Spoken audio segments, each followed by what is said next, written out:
Dewan Juri yang terhormat, seperti yang kita ketahui, media sosial adalah suatu perangkat yang biasa kita gunakan untuk mencari informasi atau berita-berita tertentu. Dan di media sosial sendiri kita dapat mendapatkan informasi-informasi tersebut dengan mudah. Dan kita juga dapat menemukan media sosial seperti Instagram, YouTube, Facebook, dan Twitter. Dan masih banyak lagi jenis-jenis media sosial. Jadi untuk hari ini saya berdiri sebagai tim oposisi dan akan membawakan bahwa pejabat pemerintah dilarang menggunakan pemengaruh media sosial atau influencer dalam mensosialisasikan kebijakannya. Sebelum masuk ke poin argumen saya akan membawakan 3 poin bantahan.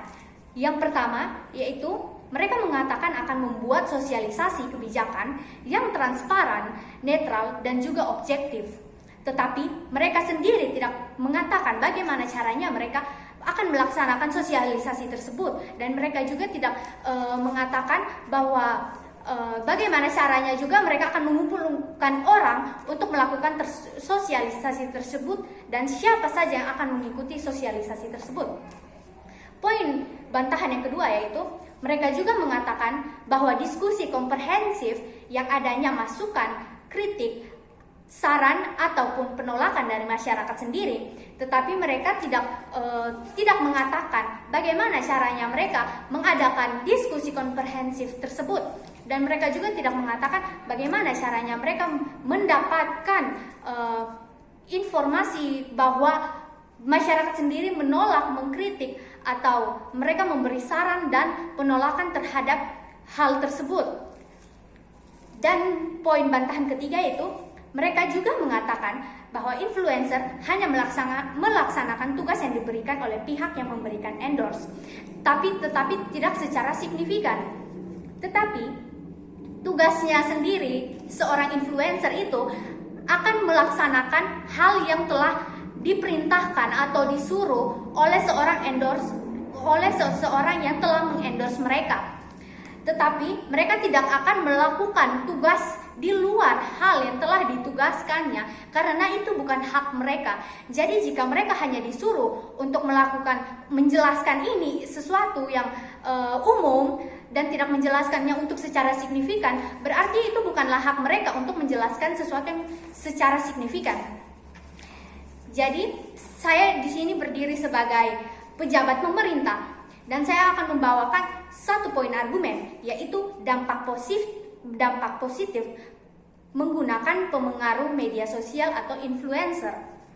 Secara yang kita ketahui bahwa pengguna media sosial sangatlah banyak pada masa sekarang, dan informasi sangatlah cepat untuk tersebar di mana-mana dengan cara kita menyebarkannya atau membagikannya ke media sosial yang ada. Dan salah satu contohnya kita dapat membagikannya melalui influencer yang ada. Karena secara yang kita ketahui bahwa seorang influencer sudah pasti mempunyai pengikut yang banyak, dan pengikut-pengikut mereka itu bisa saja melihat sesuatu yang di-endorse mereka, yaitu seperti berita dan lain-lain. Dan mereka juga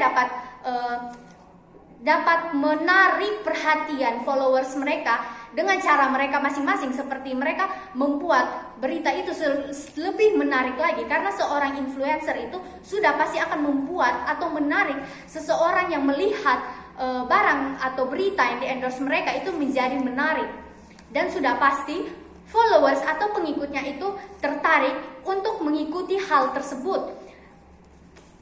Dan kalau misalnya kita membayar seorang influencer, kita dapat menyebarkan berita itu secara cepat, karena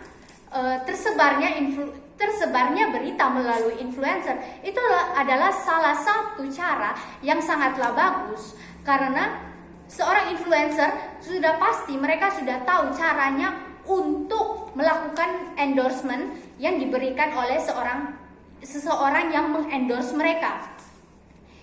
Jadi solusinya, jika kita ingin mendapatkan influencer yang menjelaskan untuk lebih signifikan, kita bisa saja sebelum kita mengendorse mereka, kita bisa saja mengatakan kepada mereka bahwa kamu harus melakukan hal ini, seperti kamu harus melakukan atau menjelaskan berita atau sesuatu yang disuruh oleh tim yang mengendorse secara lebih signifikan atau mendalam. Dan kita dapat mencari seseorang influencer yang memang bidangnya itu di edukasi dan berkaitan dengan bidang politik, karena mereka bisa lebih mengerti bagaimana cara menginfluencernya, dan mereka juga bisa lebih paham apa yang harus mereka perbuat dalam mengendorse sesuatu tentang berita dan lain-lainnya. Dan jika kita menyewa influencer yang biasanya membuat konten, misalnya konten untuk menyanyi, untuk bermain, misalnya bermain itu seperti prank atau kejahilan-kejahilan, tetapi jika kita membayar mereka untuk mengendorse sesuatu, pastinya orang-orang atau pengikut mereka bahkan tidak percaya bahwa hal tersebut adalah benar. Jadi solusi saya kali ini yaitu kita harus mencari seorang influencer yang berbidang di edukasi atau berkaitan dengan politik. Jadi untuk kali ini saya menolak atau saya tidak setuju dengan mosi ini, yaitu mosinya adalah bahwa pejabat pemerintah dilarang menggunakan pengaruh media sosial atau influencer dalam mensosialisasikan kebijakannya. Sekian dan terima kasih.